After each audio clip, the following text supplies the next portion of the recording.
Bon alors, ça y est, la sanction pour Verstappen est tombée. Lourde amende pour le pilote hollandais pour avoir touché les ronds de Lewis Hamilton. La brèche d'un article du Code sportif international n'a pas valu de pénalité sportive pour un Néerlandais qui conserve donc son résultat de la séance de qualif, une deuxième place.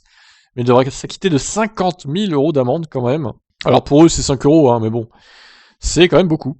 Il restera désormais à voir si son geste aura pu influer sur la sanction contre Hamilton, dont le DRS avait été jugé illégal. Si cette infraction technique est confirmée, sans que la manipulation de Verstappen ait changé quoi que ce soit, une disqualification semble probable. On ne sait pas encore, il est 18h01, on ne sait pas encore pour l'instant.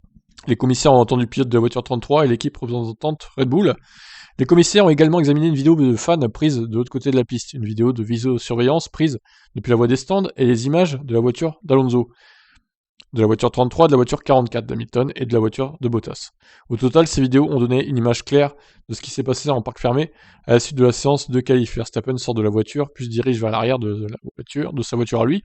Il prend alors ses gants et met sa main droite dans la fente de l'aile arrière de sa voiture. Il se déplace ensuite sur la voiture d'Hamilton et répète l'exercice en touchant l'aileron arrière à deux endroits, de part et d'autre du dispositif d'actionnement du DRS.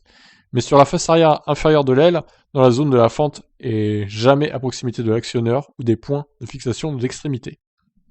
Une vidéo haute définition claire de la caméra arrière de Hamilton montre qu'il n'y a absolument aucun mouvement d'aucun des éléments des ailerons sur la voiture 44 lorsque Verstappen touche l'aileron arrière. Putain, il est long l'article. Les commissaires sportifs sont satisfaits en regardant toutes les vidéos, sa position corporelle et la vidéo de l'aileron, quant au fait que la force appliquée lorsque Verstappen a touché l'aileron était insignifiante. Oui, bah ça c'est évident, hein, c'est pas Hulk non plus. Les commissaires ont ensuite expliqué que le fait de toucher une voiture est bien interdit, mais que jamais une sanction sportive n'a été prononcée en ce sens. Ils ont donc jugé qu'il était approprié, Verstappen, n'ayant pas touché la Mercedes de manière suspicieuse, d'infliger une pénalité financière. Il est clair que, pour les commissaires sportifs, qu'il est devenu une habitude pour les pilotes de toucher les voitures après les qualifs et les courses. C'est aussi l'explication de Verstappen, qui était simplement dans l'habitude de toucher cette zone de la voiture, qui a été un point de spéculation des courses récentes entre les deux équipes. Cette tendance générale a été considérée comme principalement inoffensive et n'a donc pas fait l'objet d'une surveillance uniforme. Néanmoins, il s'agit d'une violation du règlement du parc fermé et a pour potentiel important de causer des dommages.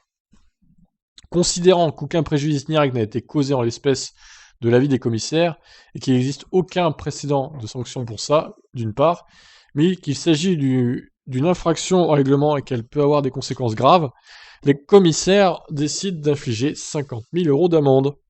Les commissaires sportifs notent en outre qu'il est prévu que toutes les équipes et tous les pilotes prennent avis que les futurs manquements peuvent entraîner des sanctions différentes de la part des commissaires sportifs à l'issue de ces événements.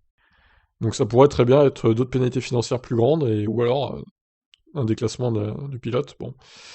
En tout cas, voilà, il s'en sort avec une simple amende de 50 000 euros. Assez salée quand même l'amende, mais pas de pénalité sur la grille de départ tout à l'heure. Voilà pour Max, on attend Lewis maintenant, qui devrait plus tarder.